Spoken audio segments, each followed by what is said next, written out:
नमस्कार मुलांनो, आज मी तुम्हाला जैव मनोसामाजिक प्रतिमान हा पॉईंट शिकवणार आहे. बघा, आपण पाठीमागच्या लेक्चरला बघितलं होतं की आरोग्य मानसशास्त्राची व्याख्या, त्याचं स्वरूप, त्याची उद्दिष्टे आणि त्याचा अर्थ हे सर्व बघितलं होतं. त्यानंतर आपण दुसरा 1.2ला सुरुवात करणार आहोत, आरोग्याचे जैव मनोसामाजिक प्रतिमान.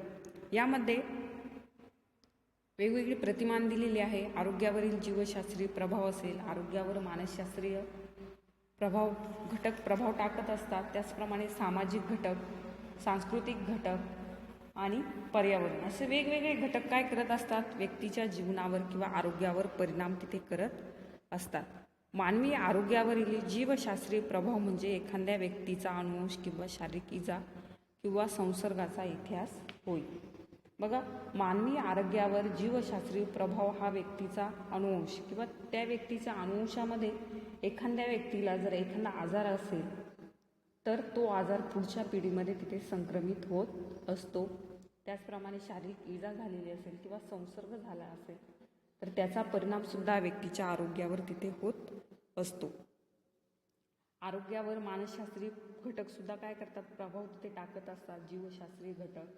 त्याचप्रमाणे सामाजिक घटक, सांस्कृतिक घटक हे सर्व आपण याच्यामध्ये बघणार आहोत. बघा, पहिला जो पॉईंट आहे आरोग्यावरील जीवशास्त्रीय प्रभाव. मानवी आरोग्यावरील जीवशास्त्रीय प्रभाव म्हणजे एखाद्या व्यक्तीचा अनुवंश आणि शारीरिक इजा किंवा संसर्गाचा इतिहास होय. एखाद्या व्यक्तीला जर इजा झालेली असेल किंवा संसर्ग झालेला असेल तर त्याचा तो इतिहास होय. अनुवंशिकरित्या व्यक्तीकडे अनेक विकृती येत असतात, जे मागच्या पिढीकडून पुढच्या पिढीकडे काय होत असतात, गुण संक्रमित तिथे होत असतात आणि त्यामुळे त्या व्यक्तीमध्ये आजार किंवा विकृती तिथे दिसून येतात. परिणामी मानवी आरोग्यामध्ये अनुवंशाच्या माध्यमातून एका पिढीकडून दुसऱ्या पिढीकडे त्या घटकाचं त्या गुणांचे तिथं संक्रमण तिथं होत असते. तसेच काही वेळेस व्यक्तीला झालेले सांसर्गिक आजार किंवा व्यक्तीच्या शरीराला झालेली एखादी गंभीर इजा अथवा हानी हा देखील व्यक्तीच्या आरोग्याचे काय करत असतो, निर्धारण तिथे करत असतो. एखाद्या विशिष्ट तीव्र स्वरूपाच्या आजारातून व्यक्ती जर बरी झालेली दिसून येत असेल किंवा ती झालेली असेल तर त्याचा प्रभाव किंवा परिणाम त्या व्यक्तीला दीर्घकाळ तिथे दिसून येतो. बघा, पुढचा पॉईंट आपण बघणार आहोत, आरोग्यावरील मानसशास्त्रीय प्रभाव. व्यक्तीच्या आरोग्यावरती ज्याप्रमाणे जीवशास्त्रीय घटक प्रभाव टाकत असतात त्याचप्रमाणे व्यक्तीच्या आरोग्यावर मानसशास्त्रीय घटक हा देखील काय करत असतो, मोठ्या प्रमाणावर प्रभाव तिथे टाकत असतो. व्यक्तीच्या विविध भावभावना जसे की आक्रमकता असेल, दुःख असेल, अस्थिरता असेल, या सर्वांचा परिणाम हा व्यक्तीच्या आरोग्यावर तिथे होत असतो. बघा, तुम्हाला माहीत असेल सकारात्मक भावना आणि नकारात्मक भावना. ज्या सकारात्मक भावना असतात त्या व्यक्तीच्या जीवनावर चांगला परिणाम तिथे करतात आणि ज्या नकारात्मक भावना असतात त्या व्यक्तीच्या जीवनावर चांगला परिणाम करत नाही.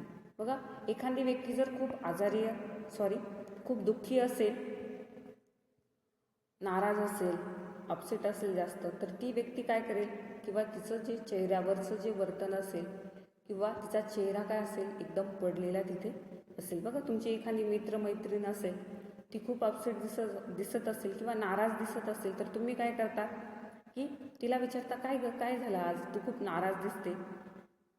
म्हणजे काय की आपला चेहरा तिथे बोलत असतो, आपल्या चेहऱ्यावर लगेच हावभाव तिथे दिसून येतात की आपण आजारी असू किंवा आपण खूप दुःखी असू किंवा नाराज असू. त्यामुळे आरोग्यावर मानसशास्त्रीय घटकसुद्धा काय करतात, प्रभाव तिथे टाकत असतात. आपल्या भावना या आपल्या आरोग्यावर परिणाम करत तिथे असतात. जर आपल्या सकारात्मक भावना असतील तर त्याचा परिणाम आपल्या आरोग्यावर काय होईल, चांगलाच होईल. बघा, एखाद्या दिवशी तुम्ही आठवा, एखाद्या दिवशी खूप तुम्ही आनंदी असाल, खूप हॅप्पी असाल आणि त्या दिवशी तुमची जी कामं असतात ती अतिशय चांगल्या पद्धतीने होतात. तुम्ही कोणत्याच कामाचं टेन्शन घेत नाही, अतिशय चांगल्या पद्धतीने ते काम कराल आणि तुमचा तो दिवस काय होत जाईल, एकदम छान तिथे जाईल. तुमचं डोकं दुखणार नाही, हातपाय दुखणार नाही, म्हणजे पूर्णपणे तुमचं आरोग्य काय असेल, शारीरिक आणि मानसिकरित्या तिथे चांगलं असेल.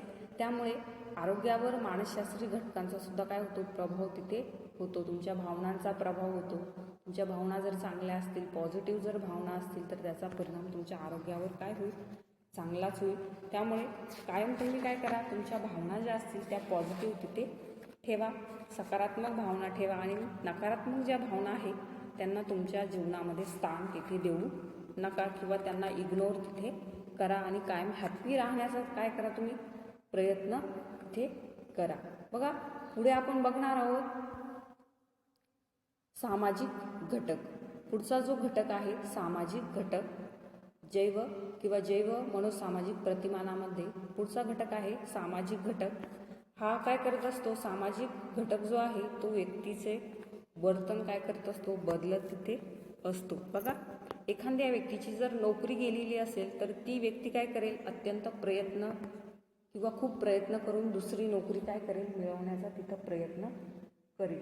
त्यामध्ये ती नोकरी शोधत असताना त्या व्यक्तीला वेगवेगळ्या स्ट्रेसला किंवा त्या व्यक्तीला ताण येईल आणि ती काय करेल, आजारपणाचा सामना तिथे करेल. परिस्थिती काय निर्माण झाली, तिच्याकडे नोकरी होती आधी आणि नंतर तिची नोकरी गेली, परत तिला नवीन नोकरी मिळवावी लागेल. त्यामध्ये तिला ताण निर्माण होईल आणि त्याचा परिणाम तिच्या काय होईल, आरोग्यावर तिथे होऊ शकतो किंवा होईल. असे प्रसंग व्यक्तीच्या आयुष्यात येत असतात आणि व्यक्ती काय करत असते, तिथे नैराश्य त्या व्यक्तीमध्ये येत असतं. त्यामुळे व्यक्तीला सहजपणे सतत आरोग्यविषयक समस्यांना काय करावे लागेल, सामोरं तिथं जावे लागेल. पुढचा घटक बघणार आहोत आपण पर्यावरण किंवा सांस्कृतिक घटक. बघा हा घटक सुद्धा काय करत असतो, व्यक्तीच्या जीवनावर परिणाम तिथे करत असतो. सामाजिक घटकांचा किंवा सामाजिक परिस्थितीचा विचार करत असताना सांस्कृतिक घटक देखील काय करतात, लक्षात तिथे घेत असतात. इन्व्हायरमेंट, बघा परिस्थितीचा विचार तिथे केला जातो. परिस्थितीमध्ये काय असते, विविधता तिथे असते. जसं आपण बघतो पर्यावरणामध्ये काय किंवा खूप विविधता दिसून येते, त्याचप्रमाणे परिस्थिती, प्रत्येक व्यक्तीची परिस्थिती काय असेल, वेगवेगळी असेल. प्रत्येक व्यक्तीच्या अपेक्षा वेगळ्या असेल. विश्वास प्रणाली ही प्रत्येक संस्कृतीनुसार काय असते, वेगवेगळी असते. बघा जशी आपली संस्कृती असेल त्याप्रमाणे आपल्या अपेक्षा असतात. त्याचप्रमाणे विविधता, विचारांमध्ये विविधता दिसून येते. प्रत्येक जो गट असतो किंवा जो समूह असतो एकमेकांपेक्षा काय असतो, वेगळा तिथे असतो. संस्कृतीने प्रदान केलेला जो दृष्टिकोन असतो त्या दृष्टिकोनानुसार आजार आणि आजारपण याकडे पाहिले जाते. संस्कृतीमुळे जीवशास्त्रामध्ये देखील बदल घडवून आणले जातात आणि हे संशोधनातून सिद्ध झालेले आहे. बघा आपण बघितलं अनुवंशिक घटकांमध्ये सुद्धा काय होऊ शकतो, बदल तिथे घडू शकतो. त्यामुळे सांस्कृतिक जो घटक आहे किंवा पर्यावरण जो घटक आहे तो व्यक्तीच्या जीवनावर मोठ्या प्रमाणात काय करतो, परिणाम तिथे करत असतो.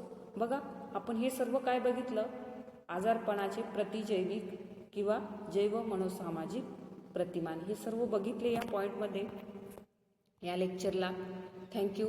आपलं हे लेक्चर संपलेलं आहे. उद्याच्या लेक्चरला आपण पुढचा पॉईंट बघू.